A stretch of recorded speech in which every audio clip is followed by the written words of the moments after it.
लड़कियों के लिए सांवलापन होना अभिशाप है क्या? अंगूठी पहनाई जा चुकी थी। सब अब खाने की प्लेट लेकर अपना अपना कोना पकड़ चुके थे। नेहा अब अपनी सहेली और होने वाली जेठानी व ननद के साथ सिमटी सुकड़ी बैठी थी। इधर उधर की बातें चल रही थी। इतने में सासू माँ कमरे में आई और नेहा के पास बैठते हुए बोली, देखो नेहा, अब शादी में कुछ ही दिन बचे हैं तो धूप में कम निकलना। बेसन, दही और हल्दी का लेप रोज रात को लगाया करना, उससे रंग साफ हो जाएगा।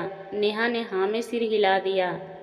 अब जेठानी चहकते हुए बताने लगी, हाँ, नींबू और टमाटर का रस लगाओ तो रंग साफ हो जाएगा। देवर जी को गोरी चिट्टी लड़कियां पसंद हैं, मेरे जैसी। और खिलखिलाकर हंस पड़ी।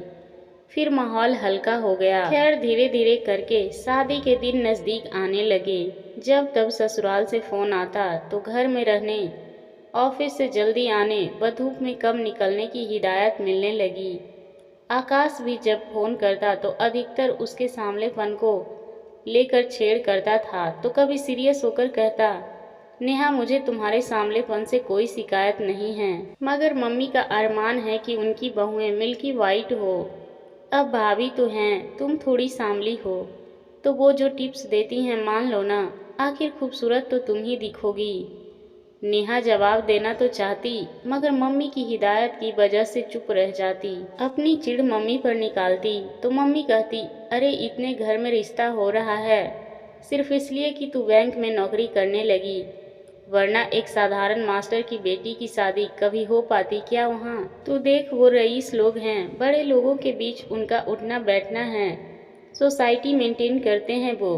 तू किस्मत वाली है कि तेरे ऐसे रंग रूप के बाद भी उन्होंने तुम्हें चुना है। फिर नेहा चुप हो जाती। उसे भी लगता कि मम्मी सच ही तो कह रही है। सोचती कि बदलते वक्त के साथ सब ठीक हो जाएगा, लेकिन जैसे जैसे दिन नज़दीक आने लगे, सासू माँ और आकाश का ये प्रेशर बढ़ने लगा। नेहा ये सब इग्नोर तो करना चाहती, मगर कर नहीं पाती। फिर खुद में अंदर ही अंदर और चिढ़ने लगी। जो रंग खिलना चाहिए था उपटन लगने के बाद, वो और मुरझाने लगा।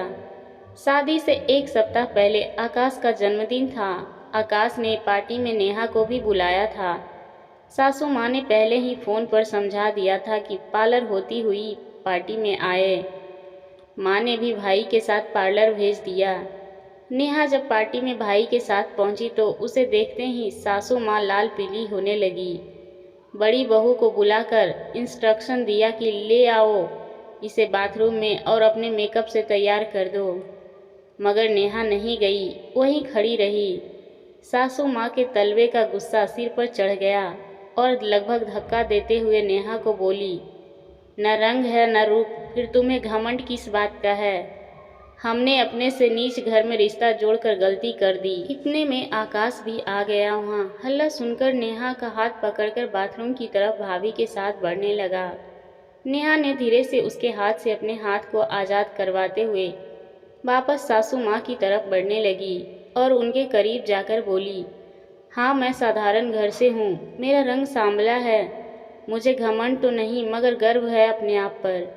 मैं अपनी कड़ी मेहनत से आज एक छोटे से मुकाम पर हूँ। और हाँ, मेरे घर वाले आपके जितने रईस तो नहीं, मगर उनमें इतना संस्कार तो है कि इंसान को इंसान समझते हैं, उन्हें रंग रूप के आधार पर तौलते नहीं हैं। और आकाश, तुम, खैर तुमसे कोई शिकायत नहीं है, क्योंकि तुमने बचपन से यही देखा है कि औरतें सजावटी सामान हैं। कहते हुए उसने अपनी अंगूठी निकालकर अपने होने वाली सास के हाथ में थमा दी और भाई का हाथ पकड़कर हॉल से बाहर निकल गई, एक आज़ाद हवा के झोंके की तरह। आशा करती हूँ आपको ये कहानी पसंद आई होगी। इस कहानी पर आपकी क्या राय है, हमें कमेंट करके ज़रूर बताएं। कहानी पसंद आई हो तो लाइक और शेयर करना ना भूलें। चैनल पर नए हैं तो प्लीज़ सब्सक्राइब करें। कहानी सुनने के लिए आपका बहुत बहुत धन्यवाद।